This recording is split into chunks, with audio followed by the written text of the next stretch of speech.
तो hello friends, जय हिंद, वंदे मातरम। तो आज की ये क्लास डीएलएड फोर्थ सेमेस्टर के लिए है। तो आज हम पढ़ेंगे डीएलएड फोर्थ सेमेस्टर की साइंस। इसमें हम बहुत ही इंपॉर्टेंट प्रश्न टॉपिक को देखेंगे जो कि एग्जाम में आ रहे हैं, आते रहे हैं और आते रहेंगे। हो सकता है इस बार भी आ जाए।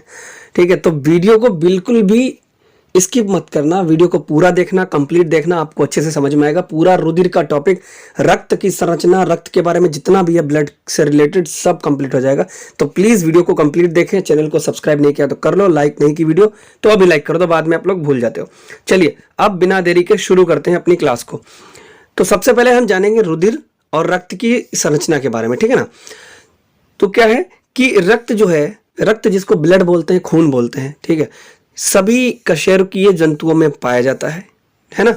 सभी कशेरुकीय जंतुओं में पाया जाता है। जैसे कि किसमें ब्लड पाया जाता है, मछली में पाया जाता है, मेढक में, बकरी में, छिपकली, चिड़ियों, मनुष्य, इन सभी में क्या है, ब्लड पाया जाता है। आपने देखा होगा, आपको अगर चोट लगती है तो आपके खून निकलता है, या कोई भी जीव जंतु जो मर जाता है, ठीक है, एक्सीडेंटली, दुर्घटनावश, तो उसके क्या होता है, ब्लड निकलता है। चलिए ये तो आप समझ गए होंगे।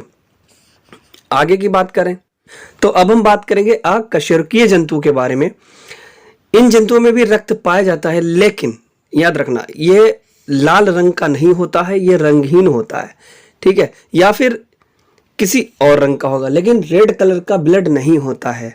अकशेरुकीय जंतुओं में ब्लड तो होगा लेकिन उसका कोई रंग नहीं होगा, या फिर होगा तो कोई दूसरे रंग का होगा, लेकिन लाल रंग का नहीं होता है। लाल रंग का किन जंतुओं में पाया जाता है, कशेरुकीय जंतुओं में पाया जाता है, जैसे मछली, मेढक, बकरी। चलिए उदाहरण देख लेते हैं। जैसे कि ऑक्टोपस, मकड़ी, इनका जो ब्लड है ना, जो खून होता है, वो लाल रंग का नहीं होता है ना। अगला पॉइंट क्या है, अगला पॉइंट हमारा ये है कि मानव रुधिर रंग कैसा होता है, लाल। मनुष्य का रक्त किस रंग का होता है, ब्लड जो हमारा है वो लाल रंग का होता है। और टेस्ट कैसा होता है, क्षारीय होता है, नमकीन होता है और अपारदर्शी होता है। मतलब ब्लड अगर रखा हो तो ब्लड के आर पार देखा नहीं जा सकता, ठीक है ना। पारदर्शी में आर पार देख सकते हैं, ठीक है, झिल्ली के समान होता है। और अपारदर्शी एकदम ठोस टाइप का होता है ना, गाढ़ा गाढ़ा ब्लड होता है हमारा। चलिए आगे देखते हैं। स्वस्थ मनुष्य के शरीर में रक्त जो है कितना पाया जाता है, कितनी मात्रा में पाया जाता है, तो होता है 5 से 6 लीटर। अगर एक हेल्दी पीपल है, ठीक है, कोई अच्छा मनुष्य है, स्वास्थ्य, ठीक है, उसको कोई बीमारी नहीं, तो उसके शरीर में जो ब्लड की मात्रा होगी वो 5 से 6 लीटर होगी। चलिए स्त्रियों में रक्त की मात्रा भाई स्त्रियों में कम पाई जाती है ना। तो ये कितनी होगी, ये होगी हमारी भैया 4 से 5 लीटर होती है, हो गई ना। अब आगे देखते हैं जल्दी से बिना देरी के। मानव रुधिर, मानव रुधिर को 2 वर्ग में बांटा गया। कौन कौन से, एक तो रुधिर कणिकाएं और दूसरा है प्लाज्मा, ठीक है ना। तो जो हमारा रुधिर कणिकाएं हैं ये होती हैं, कितनी होती है भाई, यहाँ लिखा है 40 से 45% है ना, ये होती है 40 से 45%। और जो प्लाज्मा होता है, प्लाज्मा की मात्रा कितनी होती है, 50 से 60% होती है ना। ये प्लाज्मा की मात्रा है 50 से 60%, यानी कि 55 से 60। कभी कभी ऑप्शन में अलग तरीके से लिखा होता है कि प्लाज्मा की मात्रा कितनी होती है, कभी आपको 50% दे देगा, कभी 55 दे देगा, कभी 60 दे देगा। तो जो मिल जाए वो आप लगा देना। चलिए ये तो आपका इतना कंप्लीट हो गया, समझ में आ रहा है तो अच्छी बात है। चलिए आगे बढ़ते हैं। चलिए अब अगर आरबीसी की बात करते हैं, लाल रुधिर कणिकाएं, ठीक है ना। तो लाल रुधिर कणिकाओं से बहुत क्वेश्चन आते हैं, तो इसलिए अच्छे से इसको समझ लीजिए कि ये रुधिर कणिकाएं जो हैं गोल होती हैं, तस्तरी नुमा होती हैं, दोनों ओर से पिचकी होती हैं। ये तो इसकी संरचना होगी किसकी, आरबीसी की, यानी कि रेड ब्लड सेल, यानी कि लाल रुधिर कणिकाएं गोल होती हैं, तस्तरी नुमा होती हैं, दोनों ओर से भैया पिचकी होती हैं। तो भाई हो गया हमारा ये पॉइंट। चलिए आगे बढ़ते हैं जल्दी से। ये क्या लिखा है कि ये समस्त रक्त कोशिकाओं का 90% होती हैं, है ना। ये समस्त रक्त कणिकाओं का 90% होती हैं। कौन, आरबीसी, ठीक है। ये प्लाज्मा झिल्ली से ढकी होती हैं, ये केंद्रक विहीन होती हैं। अगर आपसे विशेषताएं पूछ ली जाएं कि आरबीसी की विशेषताएं बताओ या लाल रक्त कणिकाओं की विशेषताएं बताओ, तो आप यही लिख सकते हो, या लाल रक्त कणिकाओं से आप क्या समझते हो इसके बारे में बताओ, तो अब भी आप यही लिख सकते हैं, आपको नंबर पूरा पूरा मिलेगा। आगे ये प्लाज्मा झिल्ली से ढकी होती है, केंद्रक विहीन होती है। हो गया हमारा। इसमें हीमोग्लोबिन प्रोटीन होती है, ये रक्त को लाल रंग प्रदान करता है। अच्छा, ब्लड का जो हमारा रंग लाल है वो किसके कारण होता है? हीमोग्लोबिन के कारण होता है। आरबीसी शरीर में अस्थियों की अस्थि मज्जा में बनती है ना। आरबीसी कहाँ बनती है? अस्थियों की अस्थि मज्जा में आरबीसी का निर्माण होता है, बनती है। आगे देखते हैं। भ्रूण में आरबीसी यकृत में तथा प्लीहा में बनती है। भ्रूण मतलब जब बच्चा गर्भ में होता है ना, वही तो भ्रूण बोलते हैं ना उसको, छोटे बच्चों को जो पेट में होता है। जीवन काल औसतन 120 दिन होता है। किसका? आरबीसी का जीवन काल 120 दिन होता है। आरबीसी के कार्य बहुत पूछे जाते हैं भैया, 1 नंबर में पूछे जाते हैं इसके। आरबीसी का टॉपिक ही बहुत इंपॉर्टेंट है। तो आरबीसी करती क्या है, जल्दी से देखते हैं स्पीड में। मानव शरीर में ऑक्सीजन तथा कार्बन डाइऑक्साइड गैसों का कोशिकाओं तक आदान प्रदान रक्त के द्वारा होता है। आरबीसी ही, ठीक है ना, आरबीसी ये लिखा हुआ है, रेड ब्लड सेल्स यानी कि लाल रक्त कणिकाएं ही क्या करती हैं? ऑक्सीजन, O2 मतलब ऑक्सीजन, CO2 मतलब कार्बन डाइऑक्साइड, है ना, इनसे बंध बनाकर उनका परिवहन करती हैं।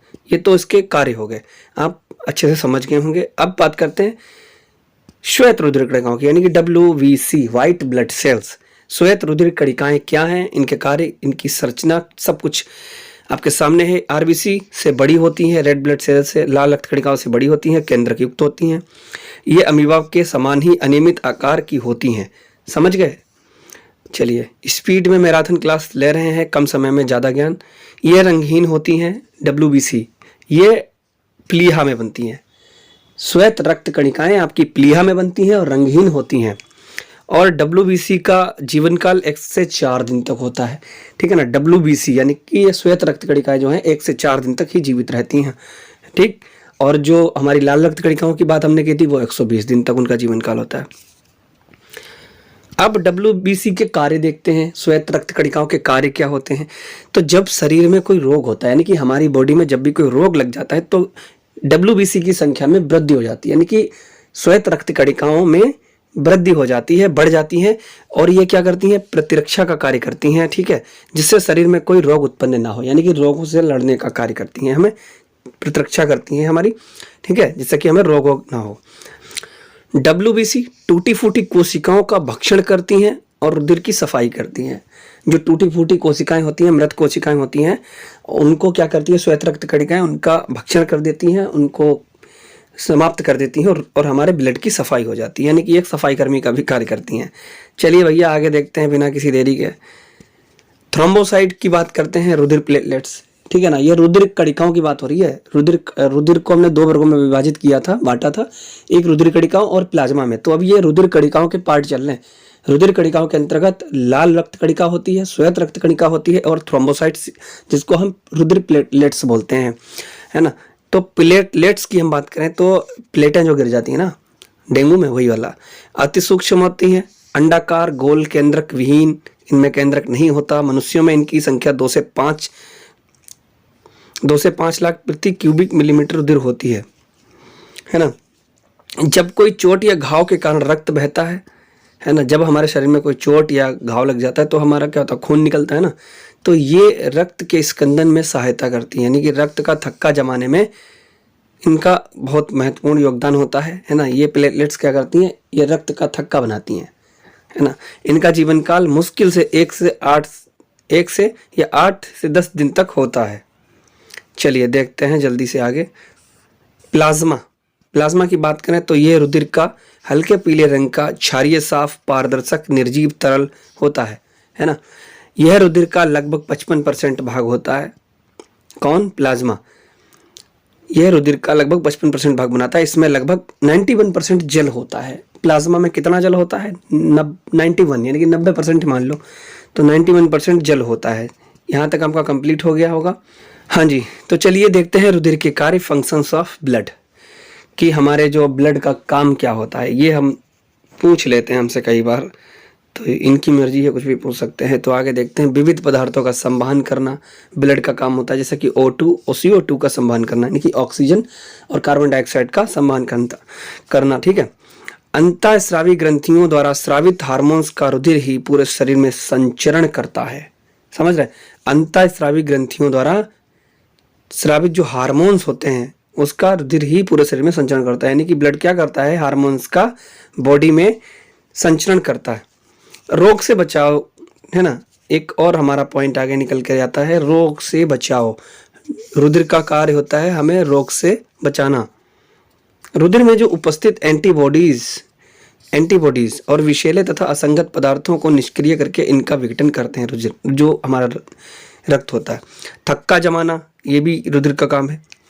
घाव पर रुधिर क्या करता है, रुधिर स्कंदन से रुधिर का बहाव तो बंद होता ही है, चोट के शीघ्र ठीक होने में भी सहायता मिलती है ना। रुधिर स्कंदन से क्या होता है, रुधिर स्कंदन के द्वारा रुधिर का बहाव तो बंद हो जाता है और क्या होता है, चोट के शीघ्र ठीक होने में भी ये सहायता करता है।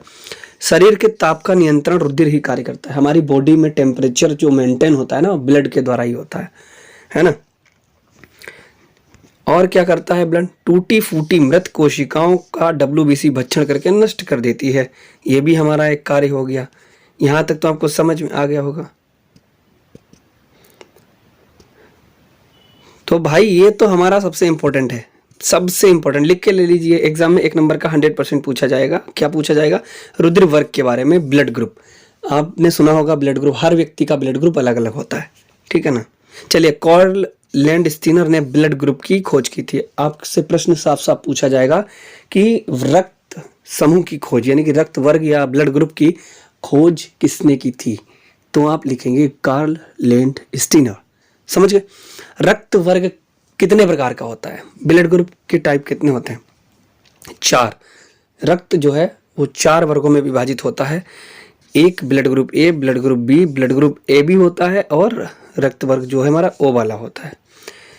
यहाँ पर देखिए, हमने यहाँ पर टेबल बना के रखी हुई है आपके लिए, थोड़ा सा छोटा कर लेते हैं। हाँ चलिए, ये हमारे इस साइड में हमने लिखा है रुधिर वर्ग, इधर प्रतिजन यानी कि एंटीजन, प्रतिरक्षी यानी कि एंटीबॉडीज। तो जल्दी से देखिए, यहाँ पर ब्लड ग्रुप हमारा जो ए है, इसका एंटीजन ए और antibody B. Blood group B वाला है तो एंटीजन बी होगा और एंटीबॉडी ए, है ना। आगे देखते हैं, अगर ब्लड ग्रुप ए बी है तो एंटीजन ए और बी दोनों और एंटीबॉडी में कोई नहीं। ब्लड ग्रुप ओ है तो एंटीजन कोई नहीं, एंटीबॉडी में ए और बी।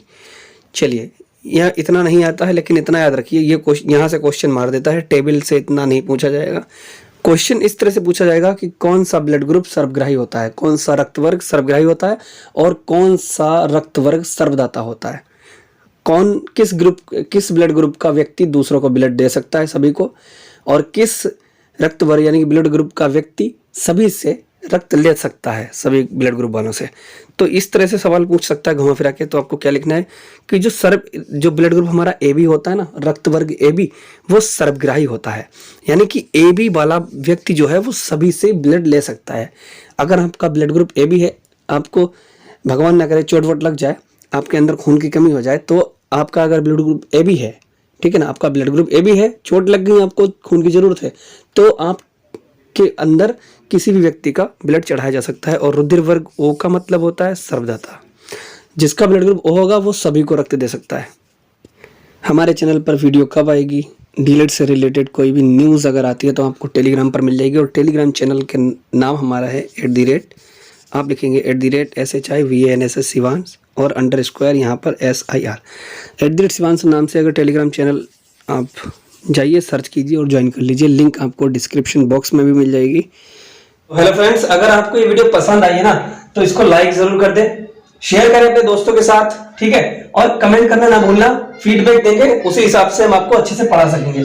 चैनल को सब्सक्राइब जरूर कर दीजिए अच्छे से। आप नए हैं चैनल पर तो आप जरूर सब्सक्राइब कीजिए और अपने दोस्तों के साथ वीडियो को शेयर कीजिए। चलिए, मिलते हैं फिर किसी नए वीडियो में, तब तक के लिए जय हिंद, वंदे मातरम।